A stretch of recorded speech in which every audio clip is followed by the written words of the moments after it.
Election मौजूद आहियूं आदलपुर लॻो शेरदिल बुलो जेको आदलपुर खां 10 खां 15 किलोमीटर मुफ़ासिले ते आहे। हिते जेको आहे जो ॻोठाणो आहे मोहम्मद कासिम शेख हो उनजे घर थी पहुता आहियूं, जंहिंजे घर जा जेके घर जा छह भाती जेके नी माज़ूर हुजण करे घुमण फिरण खां लाचार आहिनि, जंहिंजो गुज़र सफ़र कीअं आहे, कहिड़े तरीक़े सां आहे, या सिंध हुकूमत तोड़े चूंडियल नुमाइंदनि सां कहिड़ो तावन कए। अचो त मोहम्मद कासिम सां ॻाल्हि ॿोल कयूं, जो छा चवणु आहे।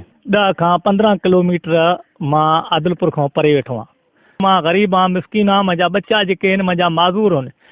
4 बच्चा आहिनि, 2 न्याणियूं आहिनि, 2 पुट आहिनि। उन खां पोइ पाण माज़ूर आहे, मुंहिंजी घरवारी बि माज़ूर आहे। पर हिन टाइम ते मुंहिंजी संभाल कंहिं न लधी आहे। जेके माल आया आहिनि उहे बि मूंखे न मिलिया आहिनि।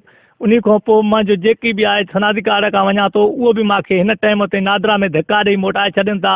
हिन महिल ते सनादी कार्ड बि मुंहिंजो न ठहियो आहे।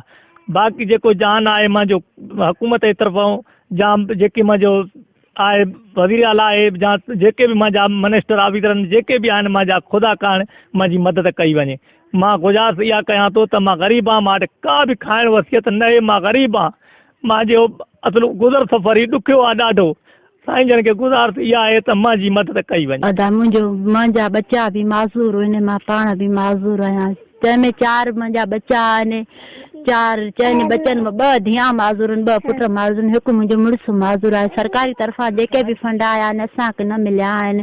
सरकारी तरफ़ां असांखे इस्पताल मां बच्चनि जो इलाज थियो वञे, माली मदद ॾिनी। जीअं त ही मोहम्मद कासिम शेख साहब मिस्किन माण्हू आहे ऐं हिन जा 2 न्याणियूं ऐं 2 पुट माज़ूर आहिनि। हिन जी ख़ुदि घरवारी बि माज़ूर आहे। असांजो पाड़ेसरी आहे जो हिन मौलाई जी कंहिं बि मदद न कई आहे। सिंध हुकूमत और यूसी चेयरमैन वग़ैरह जो बि हिते रहिया आहिनि उन्हनि कंहिं बि हिन मिस्किन जी मदद न कई आहे। लिहाज़ा हिन मिस्किन जी मदद कई वञे। ऐं तमामु मिस्किन माण्हू आहे, हे पिनी वग़ैरह करे गुज़ार सफ़र करे थो पियो। जी नाज़रीन, हुया ॻोठ शेरदिल बुले जा रवासी मोहम्मद कासिम शेख साहब, जंहिंजो चवणु आहे त असांखे चूंडियल नुमाइंदनि तोड़े यूसी चेयरमैन या टाउन चेयरमैन हिन वक़्त ताईं कुझु बि न ॾिनो आहे, जंहिंजे करे फाका काशी वारी ज़िंदगी गुज़ारण ते मजबूर आहिनि।